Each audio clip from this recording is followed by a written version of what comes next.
For God so loved the world, come on, that He gave His only Son, and whosoever believes. 남유다를 향해서 여호와의 말씀을 전하고 있던 이사야 선지자가 우시야 왕이 52년의 통치 후에 이마에 문둥병을 가지고 별궁에서 고통 가운데 죽어가던 해에 애통함과 침통함을 가지고 있었을 겁니다.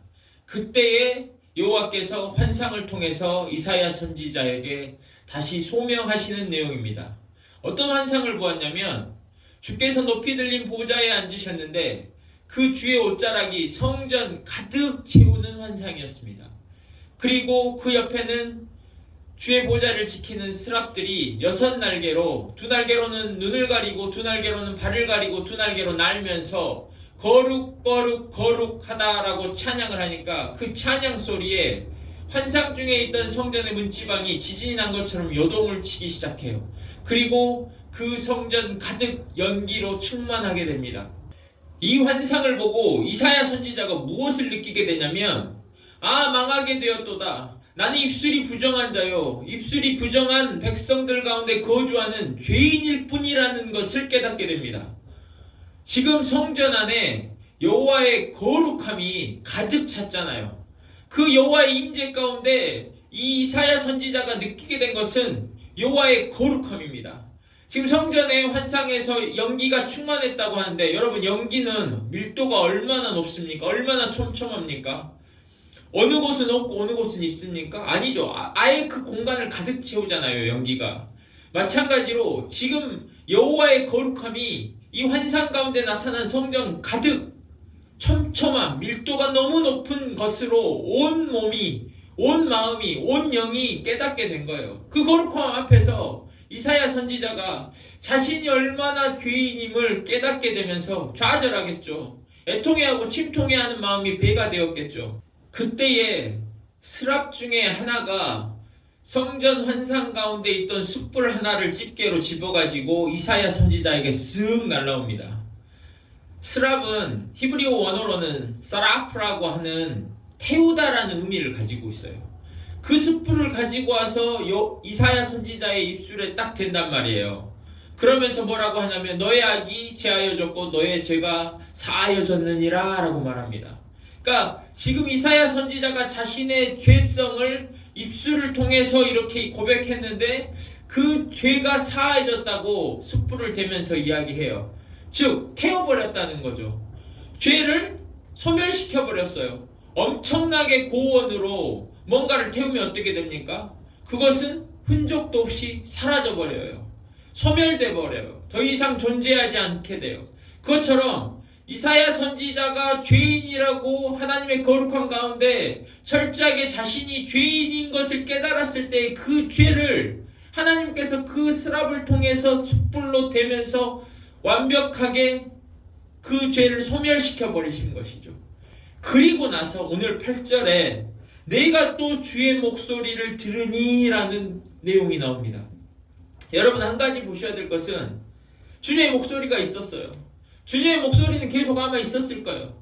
그런데 우리 삶에서도 그렇습니다. 하나님의 은혜가 안 보이고 여호와의 음성이 들리지 않는다고 말해요. 여호와의 음성이 내 죄에 가려져 있어서, 내 죄가 너무 두꺼워서 그러진 않을까요? 혹시 내가 이미 세상을 향하고 내 죄로 똘똘 뭉쳐 있어서 여호와의 음성이 들리지 않고 하나님의 은혜가 느껴지지 않는 거 아닙니까? 이사야 선지자의 죄성이 사하여지고 나서 주의 음성이 들리기 시작합니다. 그리고 거기에서 내가 누구를 보내며 누가 우리를 위해서 갈꼬 했더니 이사야 선지자가 내가 여기 있나이다, 나를 보내소서, Here I am, send me 라는 이 자원하는 마음으로 소명을 받아요. 여러분, 지금 이사야 선지자가 어떤 상태였다고 말했습니까?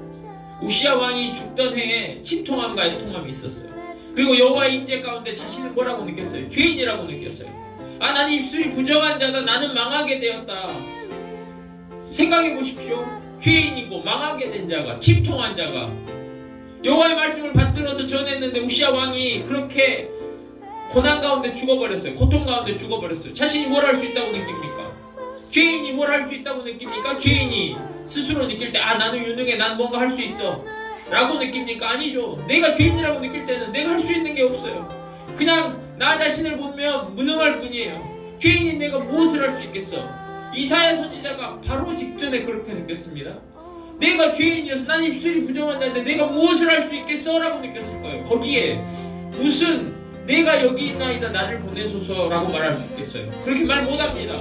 내가 죄인이고 내가 무능하고 내가 할 수 있는 것이 없다고 느끼는 상태에 있다가 그 죄가 사하여지고 나자 주의 음성이 들리기 시작하고 그 주의 음성이 들리자 이사야 선지자가 완전히 바뀌어요. 어떻게 바뀌어요?